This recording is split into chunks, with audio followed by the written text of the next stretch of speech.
Acompáñame y déjate sorprender por una de las capitales de Europa más hermosas que verás jamás.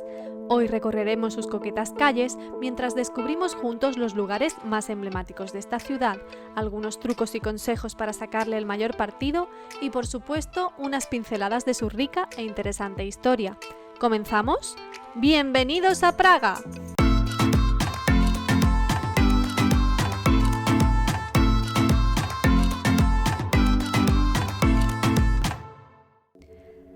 Praga es una ciudad con muchísimo encanto donde pasear se convierte en un placer para los sentidos. La variedad de tonos pastel en los que se bañan las fachadas de sus edificios y ese aire bohemio que se respira en ella es su seña de identidad. Para que te hagas una idea, yo le dediqué a la ciudad 2 días y medio y vi todo lo que a continuación te detallo. Ahora bien, lo primero que debemos saber es que para llegar del aeropuerto de Praga al centro de la ciudad tenemos varias opciones. La primera y más económica es el bus, que puede conectar el aeropuerto con la estación de tren mediante el Airport Express por poco más de 2 euros en unos 30 minutos. O bien podéis dirigiros a la estación de autobuses de Praga con Terravisión, que colabora con RegioJet, por algo más de 4 euros en el mismo tiempo aproximadamente. Ambos van directos, sin paradas intermedias, y conectan con las líneas de metro B y C. Por otra parte, tenemos los autobuses urbanos cuyo precio ronda los 2 euros, pero ojo, los billetes tienen una duración de 90 minutos y podrás utilizarlos para hacer los transbordos que quieras en bus, metro o tranvía durante este tiempo. No olvides validarlos al subir. Como podrás imaginar, la duración de los trayectos será mayor debido a las paradas que van realizando. Los más comunes son el 59 y el 100 durante el día y por la noche el 510 y el 910. También te dejo aquí los enlaces con metro y tranvía que puedes realizar con estas líneas de bus. La opción más cómoda sin duda es reservar un transfer privado a tu hotel. Si sois varias personas sale muy a cuenta. Aquí te dejo los precios y en la esquina superior derecha verás aparecer el enlace para poder hacer tu reserva. Seguimos con la opción de reservar un Uber o Bolt, que es mucho más recomendable que la del taxi, ya que en el aeropuerto hay muchas ofertas engañosas de taxistas no oficiales, por lo que si te decantas por el taxi, hazlo solo con las compañías oficiales que se encuentran fuera de la terminal. Por último, si eliges alquilar un vehículo, ganarás mucha libertad si te planteas visitar otras ciudades de la República Checa, pero recuerda reservar tu alojamiento con parking para mayor comodidad. En cuanto a los precios, encontrarás vehículos desde 22 euros al día en adelante. Otro aspecto a tener en cuenta es la Prague Card. Os explico un poco su funcionamiento mientras abrimos boca con estos deliciosos dulces típicos. Esta resulta rentable si pretendes visitar gran cantidad de museos y monumentos. Puedes elegir entre la tarjeta física, que la tendrás que recoger al llegar a la ciudad, o el código QR, que podrás llevarlo en tu teléfono. Eso sí, aconsejo validarla por primera vez el primer día completo que estés en la ciudad, porque se cuentan como días naturales y consecutivos. Así la aprovecharás más. Haz tus cálculos y valora si es para ti o no. Y si al final te decantas por ella, arriba a la derecha verás el enlace para poder obtenerla. Aunque indagando más, he descubierto que hay otra tarjeta llamada Prague Visitor Pass, que incluye también todo el transporte público de la ciudad y el Airport Express. A pesar de que son menos las experiencias que engloba, quizás sean las que necesitas y te salga incluso más rentable que la anterior. También hay versión física y electrónica. Te dejo el enlace arriba a la derecha para que puedas comparar y elegir la que mejor te convenga. Ahora sí, entramos en materia, pero antes pido perdón porque voy a pronunciar los lugares tal como se leen en checo, pero no tengo ni idea del idioma. Comenzamos, como no podía ser de otra manera, por el lugar más emblemático de la ciudad, el Puente de Carlos, abarrotado tanto de día como de noche por multitud de turistas deseosos de observar la icónica panorámica que nos ofrece este lugar. Se trata del puente más antiguo de Praga y una de las estructuras góticas más importantes del mundo, que une la ciudad vieja, Staré Mesto, con Malastrana, o ciudad pequeña, donde se encuentra el barrio del castillo. Su nombre lo adquiere del rey Carlos I de Bohemia y IV de Alemania, emperador del Sacro Imperio Romano Germánico en el momento de su construcción.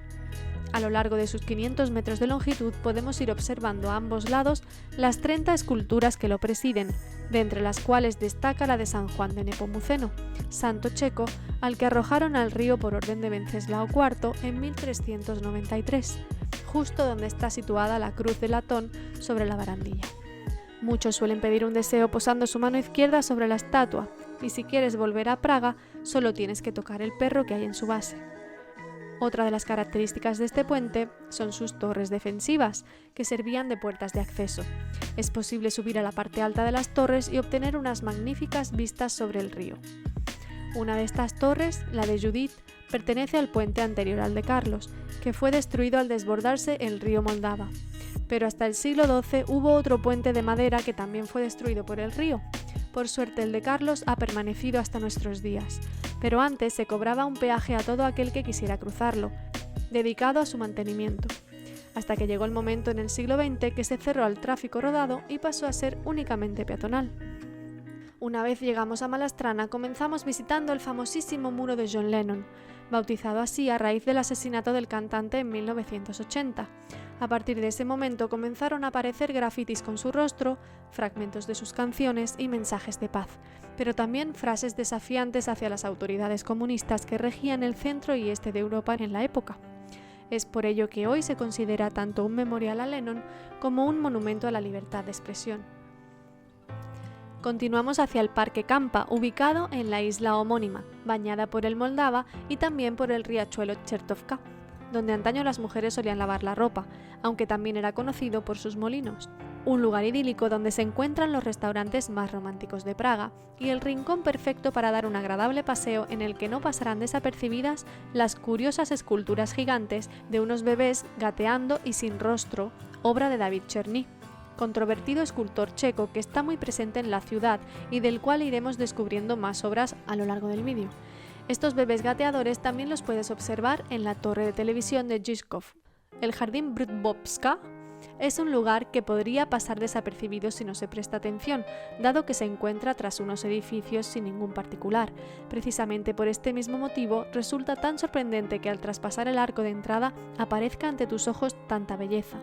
A mí me cautivó y al parecer a la UNESCO también, ya que fue declarado Patrimonio Mundial de la Humanidad. Este jardín barroco es de estilo italiano y gracias a su privacidad podrás disfrutar de pura paz en medio del bullicio de la ciudad. Además obtendrás preciosas vistas de los tejados de Praga. Aunque no está incluido en la Prague Card, sobra decir que vale la pena pagar los 5 euros y poco que cuesta la entrada para poder deleitarse con su belleza. Muy cerca de aquí se encuentra la iglesia de San Nicolás de Malá, que no debe confundirse con la de Staré Město que veremos más adelante. La primera está considerada la construcción barroca más bonita de Praga y se puede subir a su torre. Seguimos caminando y nos detenemos en el Palacio Valštejnský, donde actualmente se encuentra el Senado de la República Checa. Su interior alberga unos preciosos jardines que bien merecen ser visitados.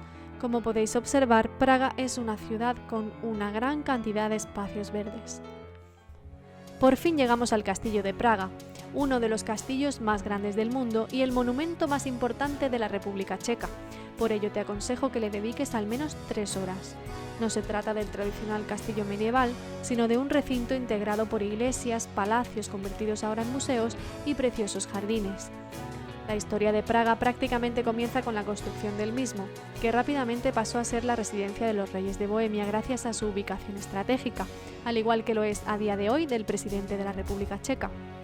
La iglesia más destacada del recinto es la Catedral de San Vito, una obra maestra del gótico. Aquí yace el cuerpo de Wenceslao IV y fue lugar de coronación de los reyes de Bohemia. Como era de esperar, se puede subir a su punto más alto para obtener magníficas vistas de Praga. Dentro de este recinto también encontramos la famosa Calle del Oro, que debe su nombre a los orfebres que la habitaron en el siglo XVII. En ella se puede ver una recreación de casas de la época que se construyeron inicialmente para albergar a los guardianes del castillo, y ya en el siglo XX, en el número 22 de esta calle, vivió el famoso escritor Franz Kafka. Hoy en día, las casas se han convertido en tiendas de productos típicos de la zona. Frente a la entrada del castillo se encuentra la plaza Hradčanské, rodeada de edificios singulares dignos de admirar. Y si continuamos adelante llegaremos a otra gran plaza en la que veremos alzarse imponente el Palacio Chernivtsi y el Loreto o Loreta en checo. Lo más destacable de este último edificio es que es el mayor lugar de peregrinación de toda la ciudad, por albergar una réplica de la casa en la que se produjo la Anunciación a la Virgen María, ubicada en Loreto, Italia. Ahora dirijámonos al Museo de Franz Kafka, ubicado en la fábrica de ladrillos Herget. En él encontrarás su historia y obras, y en el patio de la fábrica frente a la entrada destaca la fuente del artista David Černý de nuevo, en la que su base representa la silueta de la República Checa y a los lados 2 hombres de bronce orinando sobre ella. ¿Te imaginas su significado? El novelista era tremendamente ambiguo y contradictorio. Era de origen checo pero escribía en alemán. Era judío pero no practicaba su religión. Odiaba su trabajo pero este le salvó la vida evitando que fuera llamado a filas, lo que le permitió escribir algunas de sus obras más importantes. Sin duda es una de las personalidades más destacadas del siglo XX y está muy presente en toda la ciudad. Algunos ejemplos los tenéis en el barrio judío, junto a la sinagoga española, donde se encuentra una escultura de bronce que se inspiró en una de sus primeras obras, o frente al centro comercial Quadrio, donde veréis el gran busto giratorio del escritor, cuyo autor vuelve a ser David Černý. El mecanismo tiene 42 secciones debido a los 42 años que vivió, y se cree que se inspiró en su obra La Metamorfosis, y representa la propia transformación de Kafka a través de su lucha interna. Finalmente su cuerpo fue enterrado en el nuevo cementerio judío de Praga. Muy cerca del Museo de Kafka encontraremos la calle más estrecha de Praga. En alguno de sus tramos mide tan solo 70 centímetros de ancho, y es por ello que necesita ser regulada por un semáforo para no quedar atascados si nos encontramos con alguien de frente. Y para completar toda la zona oeste de la ciudad, nos dirigimos al Monte Petrín, donde subiremos al mirador de la Torre Petrín, para divisar sus espectaculares vistas a toda la ciudad. A la cima del monte se puede subir andando o en funicular. La forma más cómoda y rápida, por supuesto, es el funicular y tiene un coste de 60 coronas checas, algo más de 2 euros, aunque si tienes el billete de 24 o 72 horas, está incluido. Este billete es válido también para tranvía, metro, autobús, ferries y trenes. Están excluidas las rutas antiguas K41 y 42 y el Airport Express, aunque estas últimas sí que están incluidas con la Prague Visitor Pass. En cuanto a la torre, se puede subir a pie o en ascensor. En su base se puede acceder a un laberinto de espejos y en la ladera de Petrín hay un gran parque y numerosos jardines. Y de jardín a jardín y tiro porque me toca. No, ahora en serio. El Parque Letná es otro lugar que ofrece maravillosas vistas de Praga, desde una perspectiva diferente con el río Moldava y sus puentes como protagonistas. Una actividad muy popular que se suele hacer en Praga es un paseo en barco por el Moldava, lo que te aportará una visión totalmente diferente desde el río. Y algo que considero que no puede faltar en ningún viaje y menos aquí por la rica historia que envuelve el lugar es hacer un free tour. Este tipo de actividad es fundamental para profundizar en la historia del lugar y comprenderlo mucho mejor. De lo contrario, muchos detalles pasan desapercibidos. Arriba a la derecha te dejo un enlace por si quieres reservarlo. Ahora vamos a descubrir a fondo el corazón de la ciudad vieja, y para ello comenzamos con el plato fuerte, el Yosefov, o lo que es lo mismo, el barrio judío, que adopta su nombre del emperador José II, quien decidió eliminar las leyes que limitaban la vida de los judíos checos en 1781. Aquí se encuentran las sinagogas más importantes de Praga. La sinagoga Vieja Nueva es la más antigua del país y de toda Europa. La sinagoga Pinkas se ha convertido en un memorial al Holocausto. Sus paredes interiores contienen más de 80.000 nombres de judíos exterminados en los campos de concentración durante la guerra, y en su planta superior se encuentra el Museo de los Niños, donde se pueden observar los dibujos que hicieron durante su encierro en el campo de concentración de Terezín. A mi parecer, la más bonita de todas es la sinagoga española. En ella predomina una decoración con motivos moriscos, de ahí su nombre, dada la larga ocupación de estos en territorio español. El barrio judío de Praga es el mejor conservado de Europa. Esto se debe a que Adolf Hitler tenía preparado un macabro plan. Pensaba conservar el Yosefov únicamente para utilizarlo cuando aniquilase por completo la raza judía como museo de una raza extinta. En él se expondrían los objetos requisados previamente a los judíos, de ahí la importancia que tiene recorrer este lugar, ya que alberga objetos únicos y de gran valor histórico. Por otra parte, hay que destacar el cementerio judío como un imprescindible. Sin duda alguna, la aglomeración de lápidas sin orden aparente es cuanto menos curioso de ver. Aquí yacen más de 100.000 cuerpos y se pueden observar alrededor de 12.000 lápidas. Conserva su carácter completamente intacto y lo más impactante es que durante 300 años este era el único lugar en el que podían ser enterrados los judíos. La palabra que mejor lo define es sobrecogedor. Para evitar colas puedes comprar tu entrada en cualquiera de las sinagogas y entrar directamente. Ten en cuenta que los sábados las sinagogas no abren al público, ya que el Shabbat es el día sagrado de los judíos y tampoco lo harán en otras festividades judías.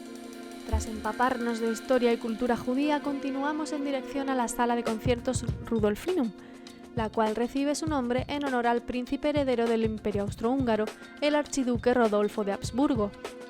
Durante el periodo de entreguerras sirvió como salón de plenos del Parlamento checoslovaco.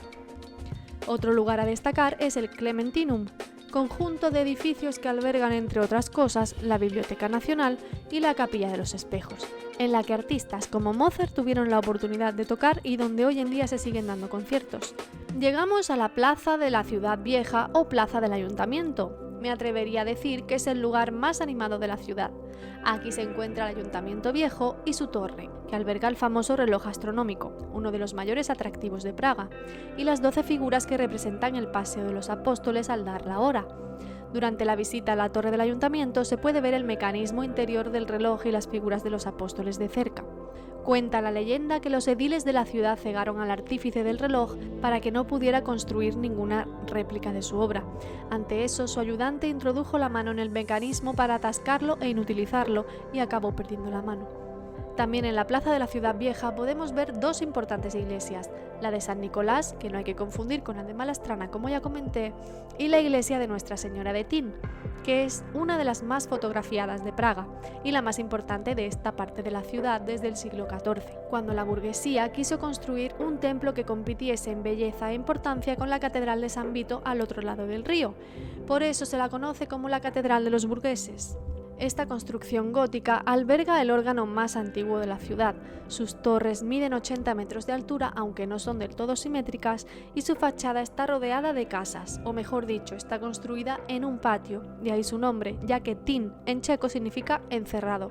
Volviendo a la plaza, hay que destacar que además de ser un punto de encuentro para los lugareños, también es lugar de protesta y celebración. En ella se celebra el Año Nuevo y desde finales de noviembre hasta el 6 de enero podrás ver un gran árbol iluminado presidiendo toda la plaza, un Belén y un bonito mercado navideño.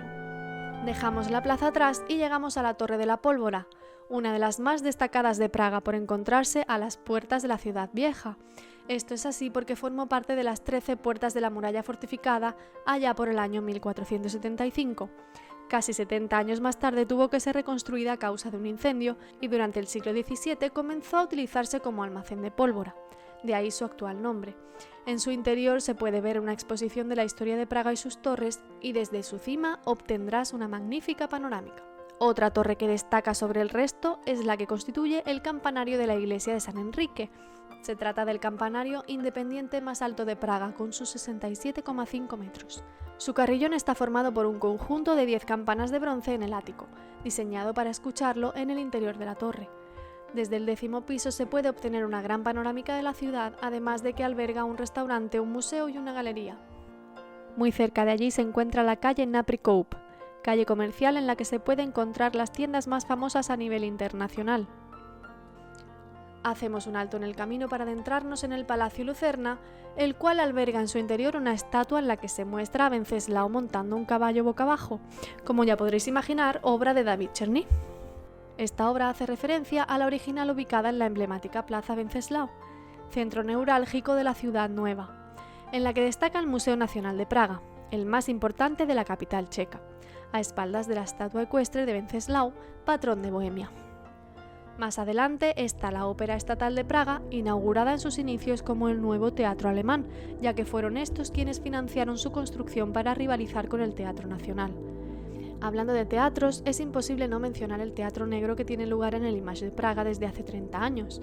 Un fondo negro y los actores vestidos del mismo color, con elementos fluorescentes, son los protagonistas de este espectáculo de hora y media tan singular.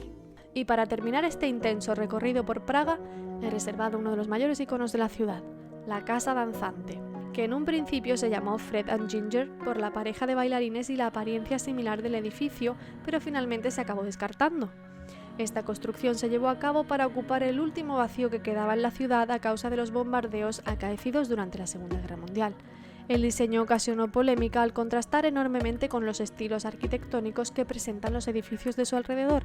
Sin embargo, ha conseguido convertirse en un emblema de la ciudad. Y con él nos despedimos de Praga y sus encantos. Espero que este itinerario te sirva de ayuda en tu próxima visita a la ciudad y que hayas disfrutado recorriendo sus lugares más destacados. Si es así, no olvides regalarme un like, compartirlo con tus amigos y comentarme tus impresiones para seguir descubriendo mundo juntos. Yo te espero en el próximo destino. Sigue viajando conmigo, suscríbete y no olvides activar la campanita.